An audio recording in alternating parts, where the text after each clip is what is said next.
For the next speaker, we have Dr. Mercy Deche. Allow me to introduce her and then invite her. Dr. Deche is a highly esteemed advocate of the High Court of Kenya with a wealth of experience in legal system. She has served as a commissioner and vice chairperson of the Kenya Judicial Service Commission. She has been at the forefront for advocating for justice, particularly in ensuring equal participation of both men and women in all professional spheres. She has an extensive career spanning over 27 years in legal practice as an advocate of the High Court of Kenya. She has been able throughout these years to demonstrate deep engagement with various aspects of the rule of law within the justice sector. Additionally, Dr. Deche is an educator and has served significantly in academia and teaches at the University of Nairobi for now a decade. She has a diverse background which extends to consultancy and research, therefore enriching her understanding of legal dynamics. Recently, in her role as the immediate former vice chair of the Judicial Service Commission, she played a pivotal role in shaping policies at the highest level for the Kenyan judiciary and the broader judicial system in Kenya and in East Africa. Dr. Deche, as a former commissioner of the Judicial Service Commission and an esteemed educator, I welcome you to elaborate on the measures that should be taken to address challenges in matters of judicial independence. Karibu sana, Daktari.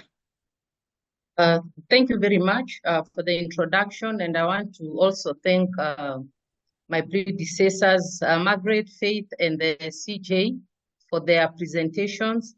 And thank you very much, Chief Justice, for reminding us that threats do not always come from the executive. And you reminded me of an uncle of mine who offered prayers for me when I joined the commission.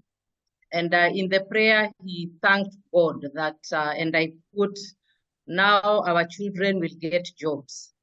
And he's since passed on, and I always wonder whether my conduct may have accelerated his death.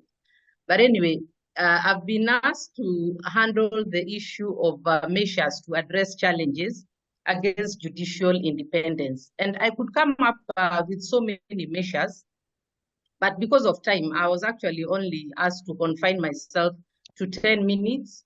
I will only flag out 4. But I'll start by saying that the structural design, mostly in our constitutions or in our legal frameworks, they are normally not faulty. We normally have a kind of a textbook independence, especially in Kenya, judicial independence, but the problem is in the implementation and the practice. And I want to flag out 4 measures that can be taken, and this is especially drawn from my short stint at the commission, that measures that can be taken to safeguard further judicial independence. And I want to start by reposing the primary responsibility of judicial independence on the judiciary, and to a certain extent, the Judicial Service Commission. And what I'm talking about is the question of agency. For judicial independence to be safeguarded, it is critical for the judiciary itself to appear to be in control of its own space. And this is where now we are talking about judicial courage. This is where judicial courage comes in. And I would say that it should exist at 2 levels. First and foremost, at the level of the leadership of the judiciary, and of course, of the commission. But here I am focusing more on the judiciary. It should communicate a posture, and which should be followed by actions and even language, a language that communicates that, hey, we are here and we are an equal co-arm of government. We are here and we are not falling over each of ourselves to please anyone. And by anyone, I don't only mean the executive. You can refer to that long list that was given by the Chief Justice Mutunga. We are not falling of ourselves to please anyone. We are here and we are not available for courting. And we are here and we are not available to transact or to discuss anything behind the tent. Those of you from Kenya will understand what I mean. Or to discuss anything outside the constitutional framework. And I agree with Faith that there is nothing wrong with having discussions in the spirit of interdependence with other arms of government, including the executive. But those meetings and discussions should be, they should not fortify the perception of lack of independence. So when the meetings are held, the how and the why are very, very important. So that is as far as the leadership is concerned. But the second level where really judicial courage is needed is when it comes to the work of individual judges and magistrates. And here, judicial courage would be demonstrated by the judges and magistrates all over developing a kind of a consciousness that shows the need for them to continue making pronouncements without succumbing to pressure from any direction. And this is doable because even in the dark days of the single party dictatorship, we had the likes of the late Justice Madan. We even had contract judges who did not, as it were, have security of tenure, who could stand up to the executive like Justice Togbo, Justice Frank Shields, Justice Caulfield. They all stuck out their heads and stood up against the executive. We've read about judges in Uganda who have done the same. And we also have a lot of them in Kenya that I cannot name for their own safety and security. So first and foremost, judicial courage is paramount. And this leads me to my second point. And this is integrity. You see, judicial courage requires a certain level of integrity, both personal and professional, because it cannot coexist in corruption, in decorum, in decency, in propriety. It cannot. In fact, the two are mutually exclusive. You know, a corrupt judge or a magistrate, for that matter, is a very vulnerable human being. They are very vulnerable to the machinations of the executive. They are also vulnerable to people who have information about their improprieties. So you cannot do certain things. You cannot practice corruption in the morning and then in the evening you think you are someone who possesses judicial courage. So the two go hand in hand. And indeed, we know that judicial independence and accountability go together. So what am I saying? I'm saying that it's imperative for the integrity mechanisms within the judiciary and of course the JSC to be reinforced. I'm talking about the JSC's complaints mechanisms and others by the judiciary, like the ombuds, the judiciary ombudsman. And may I add a third mechanism? This is a system of self-introspection. It is critical for the judiciary to develop a certain system of self-introspection where they voluntarily seek feedback from the consumers of justice and where they ask, who are people saying that we are? Is there something wrong with us? And what is this? It was tried out in Kenya in 2019 with some degree of success, where people came together, the media, the executive, parliamentarians, the devolved government, and there was a candid conversation on what are people saying out there that we are. And in fact, if Jesus himself asked people, who do people say that I am? I think the judiciary should think of doing it and doing it periodically, just so as to reinforce that aspect of integrity. Let me leave it at that. We can engage further during the Q&A. And I go to my third point, and that is allies. For judicial independence to be safeguarded, although I started by saying that by reposing that responsibility on the judiciary itself, I think it is important for this unloved child. I always look at the judiciary of this unloved child who is always blamed when the fire, for problems at the fireplace, all the problems at the fireplace. And it's important for this unloved child or this least favorite arm of government to have people who talk on their behalf, what I would call an arsenal of allies to speak out for them every so often, and when need arises, of course, not to defend them when they are in infractions, but to just give the additional voice. I'm talking about the bar associations. I'm talking about ICJ. I'm talking about retired CJs and judges. I have just heard that they are elders, some form of elders. Yeah, those elders, the East African Law Society and other regional and international bodies. And by the way, apart from those organized bodies, the judiciary also needs the public to speak on their behalf. In Kenya, we call the public wanjiku. And I believe the best kind of an ally to have at the judiciary's corner would be the ordinary citizen. And the CJ alluded to it when he talked about our constitutional frameworks, especially in Kenya, where we have with the people, the ultimate power of the people belongs to Wanjiku, to the ordinary citizen. And when you have that ordinary citizen, or when the judiciary has that ordinary citizen ready to stand up and defend them, I think there is no better safeguard for judicial independence than that. But remember, for these allies to be persuaded to stand up for the judiciary, they must be convinced that the judiciary is transparent in its processes and its outcomes.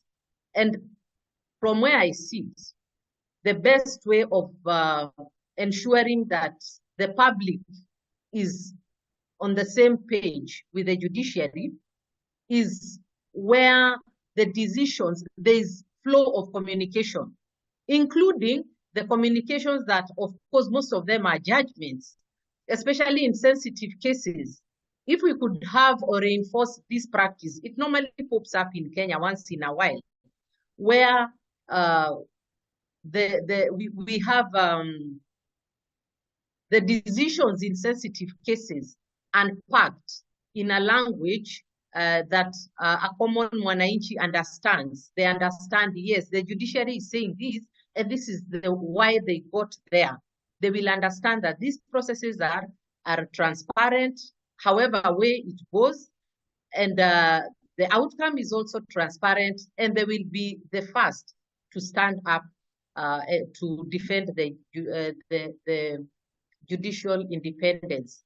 And apart from Wanjiku, I'm also thinking of other allies, like the independent commissions. For instance, in Kenya, we have all these independent commissions with a mandate to speak out about one issue or the other. I have in mind the Kenya National Commission for Human Rights, the Ombuds, the Gender Commission. They all have a mandate to speak out. But in all these, during this season, when we've had so much attacks from against the judiciary from the executive, there has been a loud silence from even those commissions and the agencies that have a mandate to speak. So what I'm saying is that if we could have that arsenal of allies, I think it would go a long way in safeguarding judicial independence. But of course, when I talk about the agencies and the independent commissions, I mean the ones that are actually independent in reality, not the ones that are weaponized or captured by the state. And then the fourth strategy, or the fourth measure for me, which is very, very important, is the financial independence, interventions to ensure that our judiciaries are actually in reality and in practice, financially independent. When I talk about Kenya, when I think about Kenya, the truth is, as far as financial independence is concerned, the judiciary can hardly breathe. Because if I may take over the metaphor of the knee on the neck, there is actually a knee on the judiciary's neck. Actually, not one knee, but 3 knees. So first and foremost, there is the knee of underfunding. The judiciary in Kenya, for instance, has been perennially underfunded over time. And when you compare the budget of the judiciary with that of parliament, for instance, parliament has an allocation that is 3 times larger than that of the judiciary. And this is despite the fact that the judiciary has a larger, a heavier portfolio compared to parliament. And of course, the executive hardly ever complains about budgetary allocation, at least not in Kenya, if going by the renovations in State House and all the other grand trips all over the world are anything to go by. So there is need for the judiciary to be delivered somehow from this perennial underfunding. And I belong to the school of thought that proposes that the budgetary allocation of the judiciary be ring-fenced at a particular percentage. Currently, in Kenya, the budgetary allocation compared to the trillions that are there in the national budget, the judiciary budget is normally at around, it goes to as low as 0.4% of the national budget. If it could be ring-fenced to say even a minimum of 2% to begin with, not forgetting, of course, the international best practices are at 4%. If it could be ring-fenced to 2%, I think that would go a long way in making the judiciary functional and financially independent. And this is not unreasonable because we have already the devolved governments have their allocation fixed at 15%. We have the equalization fund at 0.5%. And I don't see why the judiciary should not enjoy such a fixed a percentage. And this would then solve the problem of leaving the judiciary at the hands of politicians who, like in Kenya currently, they are making pronouncements on the judiciary budget at any place you can think of, at funerals, at marketplaces, on sunroofs of their motor vehicles. Anyone is able to say anything about the judiciary budget. I think that percentage would assist. Secondly, the second knee has to do with the judiciary fund. At least in Kenya, Kenya had a first and came up with a judiciary fund. I'm not aware that there's any other jurisdiction with that fund, and we all celebrated. But the truth is, it was a case of, or it has been a case of new wine in old wineskins.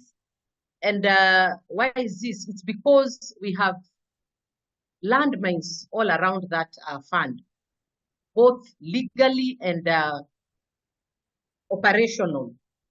When it comes to the legal landmine, the fund was introduced, but the judiciary was not exempted, or the fund has not been exempted from the regulatory framework of the Appropriation Acts.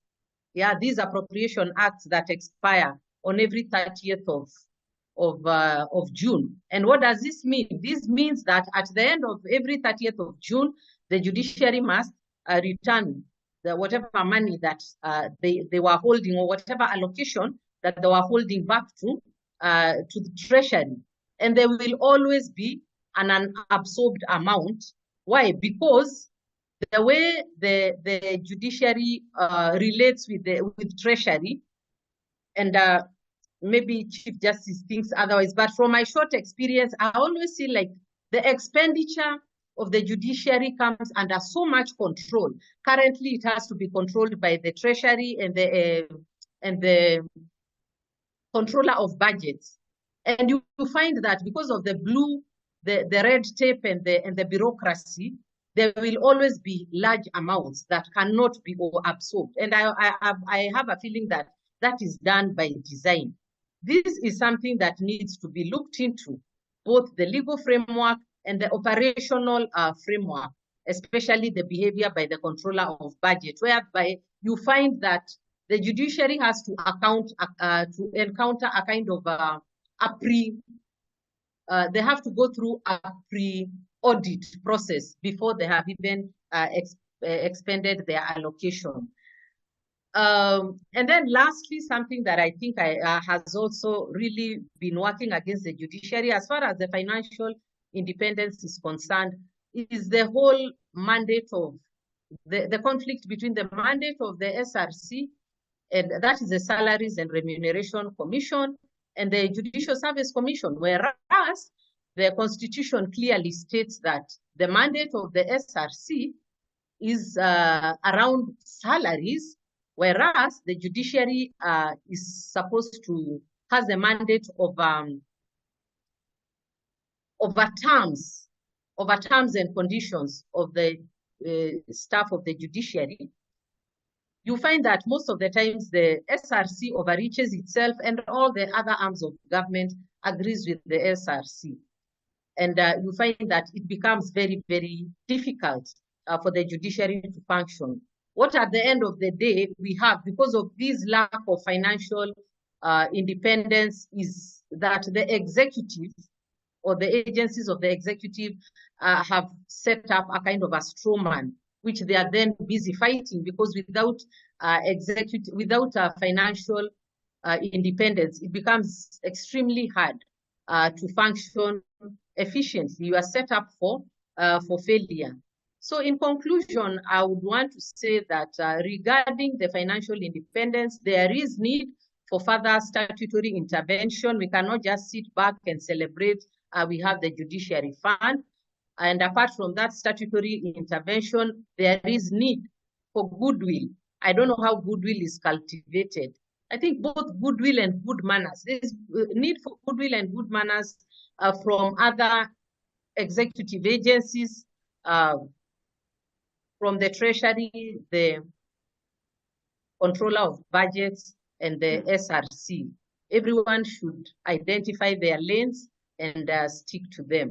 Allow me to stop at that, and I would be happy to engage further in the Q&A. Thank you very much.